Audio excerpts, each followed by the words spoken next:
Hi, and welcome to Quilt Street. I'm Mary Kate Karr-Petras. And I'm Rhonda Lother. And today we're going to talk about how to read a pattern.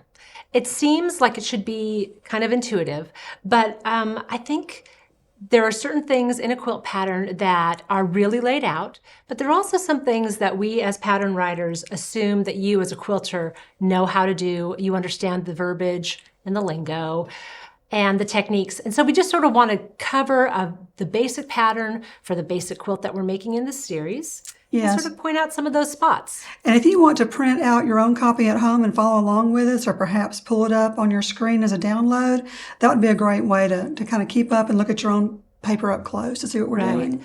We hope that some of these tips are going to be applicable to, any quilt pattern that you might find yourself using. But we're going to start with this really cute little quilt here. So essentially, it does start out with just, you got your title. You've got your finished quilt size and your finished block size. Let's talk about what we mean when we say finished. Yes, a finished block is the size of the block once it is already in the quilt. It will have a 1/4 inch seam allowance on each side. So when the block is by itself and you're looking at it, it's going to be 6.5 inches. But once it's in the quilt, it is a 6-inch block. Right. So that's what we operate with, is finished. That's what it's going to look like once it's in the quilt. Same with our finished quilt size. Our finished quilt sizes include the dimensions of the binding. So that's where you get that extra 1/2 inch, because that is the seam allowance around the perimeter of the quilt. That adds that extra 1/2 inch. But that's really what your quilt should measure from side to side and from top to bottom when you're all done with it. And we also had the skill level at the top. In this case, yes. it's a beginner quilt. It's a great quilt for a beginner. And we'll rate all of our patterns according to beginner, intermediate, or advanced. Exactly. Followed by that, we have our little intro paragraph, which a lot of patterns will include. Sometimes they're sort of telling a story about the quilt, or kind of, giving you the mood of the quilt. They also sometimes include information that we think will be helpful to you as you make it, maybe something that's not included in the pattern instructions themselves. Right. Or it could be information about the quilt maker, or even just the history of the quilt if we know it. Exactly. Yeah. Okay, so jumping right in. We start off all of our patterns with special instructions. They tend to be the same, but don't skip them. Even if you think you've read it before, give it a look, because sometimes if there's something specific to this quilt pattern, we're going to pop it up there. We do want you to read this each and every time. But it says, and the first instruction is, read through entire pattern before beginning project. We know from experience that a lot of quilters sometimes will want to just sort of start cutting their fabric. I have been known to start a recipe without reading it all the way through. I don't recommend it, because you just never know. You don't want surprises. You don't want surprises, exactly. So other basic instructions that includes is use 1/4 inch seam allowances with fabric right sides together. Just these basic construction issues that we are going to be covering as we move along in this video series. Basic quilt making supplies are assumed. That would include some of the tools that we've already gone over. For instance, sewing machine. Sewing machine, your rotary cutter, rulers, that sort of thing. Right. It's not going to necessarily assume fancy markers. For instance, if you need like a disappearing marker, we would list that separately. Right. Or specialty rulers. We would make a note of that. So the basics, we're assuming you have those basics. And now we get to fabric. At Quilt Street, we identify fabrics by letter. So here's where you're going to find that key, and we're going to be referring to those fabrics by letter. Throughout the pattern, we're not going to be referring to them by color. This is where you're going to find those color descriptions, or print descriptions, florals, solids, tone-on tones. Polka dots. And we also have a SKU number here. And that simply refers to the item number. And this quilt, we're using a current fabric line that's available now.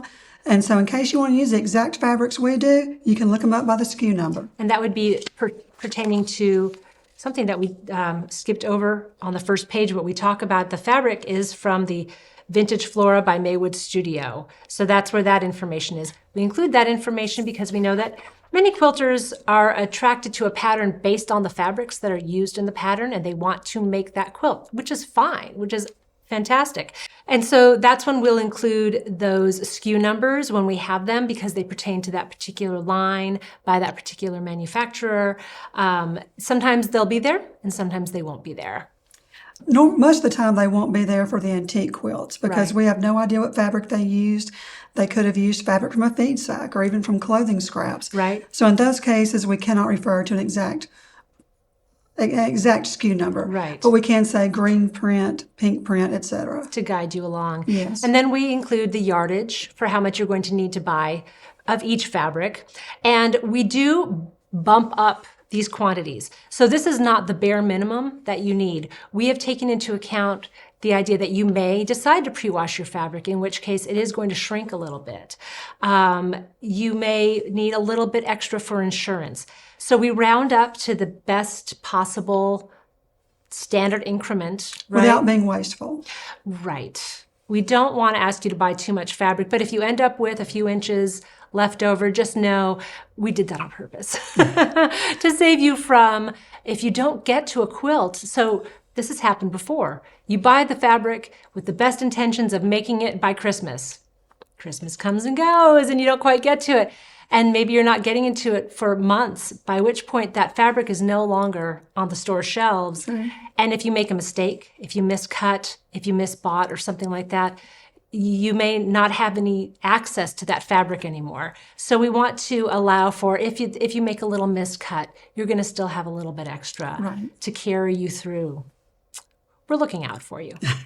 But we don't want you to end up with too many scraps. True. So moving along, again, we have additional supplies, and that's where we list your batting requirements. In our batting episode, we talked about the fact that you can buy batting off of a bolt or in a package.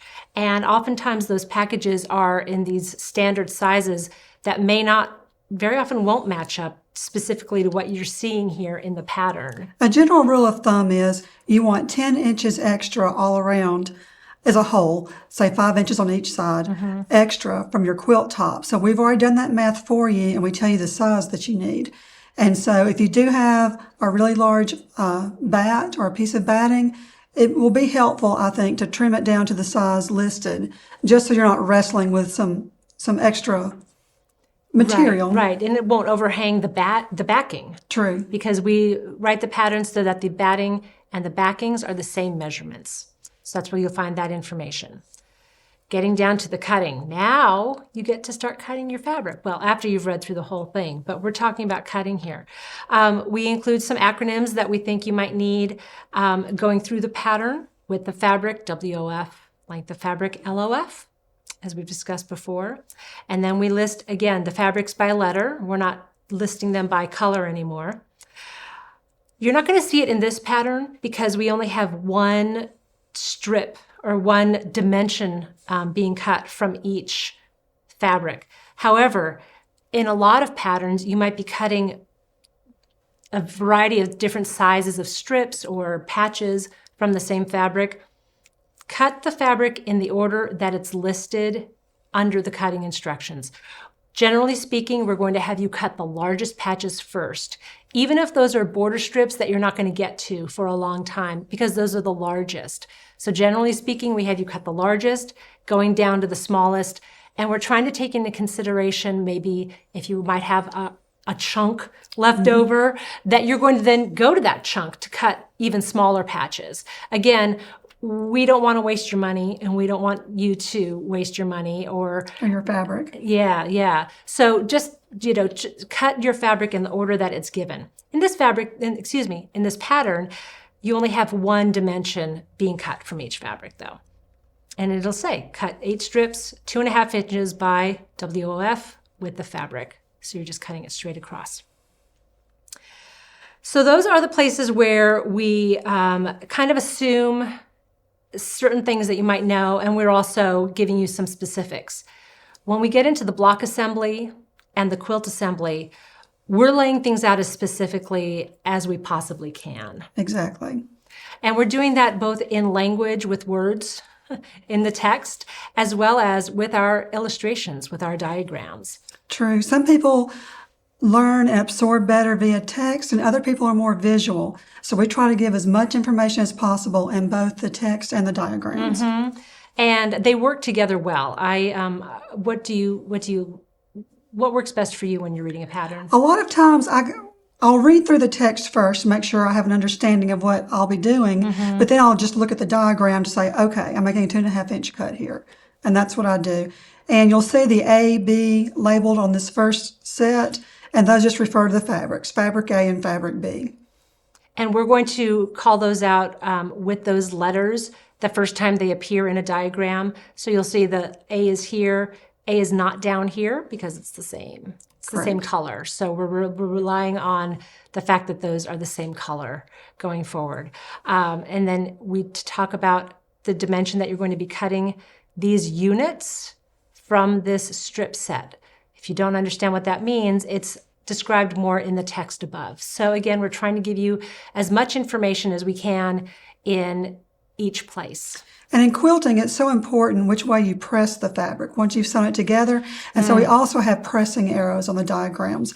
So there's no question which way you should press the seam allowance. And you'll see that when we do our following episodes. We'll show you how to do that. But just know that those little arrows indicate which way you press the seam allowance. Good point, because it can be, and we have little scissors up here too. If you can see, that's showing, that's your cut line. So, okay, so again, we just have you construct each unit, each step all at once. We're trying to have you maximize your time, your efforts. Kind of assembly line. We're all about that. It's efficient. It makes good use of your time and your fabric. So that's what we do. We want you to get just the best use of all that. Besides which, if you have to think too much about shifting gears, then you can't pay attention to the podcast you're listening to or the show you're streaming in the background. So sometimes if you get used to things, you can just sort of zip, zip, zip, zip, zip, and be focusing on something else for a little bit. All right. On this one, the quilt assembly, let me. It's on the previous page as well. Yes, the quilt assembly will instruct you how, once you have all your blocks cut and made, then it shows you, we're going to show you how to lay it out.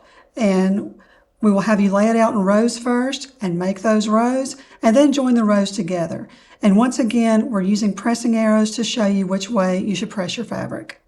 And as you can see, we break out the blocks here in this top row so that it's really obvious how the units fit together. Then the next row down is just a row, but everything is joined together. And then we show the quilt, kind of what it's going to look like more when it's finished. True. And if there were a variety of rows, we would break out each of those rows so that you could really clearly see how you're supposed to line up your units and your blocks and get them all put together. Correct. Again, we've got the pressing arrows. At this point in time, you're pretty much just pressing your seams all in one direction. Once your quilt top is joined together and you press the rows, you generally can just press the rows all in one direction. But if there's an exception, we'll tell you. So we are talking about the finishing, and this is where we're getting back into the spot in a pattern where we assume that the quilter is coming to the quilt with a certain level of knowledge. Right. Right. And honestly, the finishing for most quilts is about the same, especially toward the very end. And so that's why we use this general language over and over. So here, we do give instructions on how to create your backing fabric, your backing panel, because unless you're buying really, really wide fabric, you're going to have to piece panels or long lengths, that's nice and repetitive, together to make a backing that's wide enough to accommodate your quilt. Some patterns don't go into detail there. They're assuming that you really know how to do that. We do try to give some more information about that there. So then moving along, it says to center and layer the backing, batting, and quilt top to make the quilt sandwich. Again, assuming that you know what quilt sandwich means, as we've discussed. Right, we covered that in an earlier episode. And moving along, it says to baste. Basting is a big job. We're going to talk about it, but it's, again, one of those steps that is assuming that you know what you're doing. And quilt as desired. That leaves a lot, it's open to interpretation. And again, in a subsequent video in this series, we will show you different ways to quilt. You can choose a fancy design. You can do straight line quilting, just using masking tape as a guide. There are all sorts of options for quilting your quilt. It's really anything goes. But it will take a while. It does take time. It does take time. That's okay. Then the trimming, and then moving along to the binding. Again, these are the standard finishing steps Rhonda was talking about that are pretty much the standard no matter what kind of quilt you're making, which is why we don't go into great detail in every single pattern on those. But we have resources available for all of these steps. These are these basic quilt making steps that we're here to teach you today. So I think that's about it for how to read a pattern. It's not difficult. We just wanted to point out these places where you may feel like there is some information lacking, and just know it's not you. It's just how we approach writing patterns for quilt makers and for publication. Correct. And when we come back, we will launch into cutting the fabric for our quilt.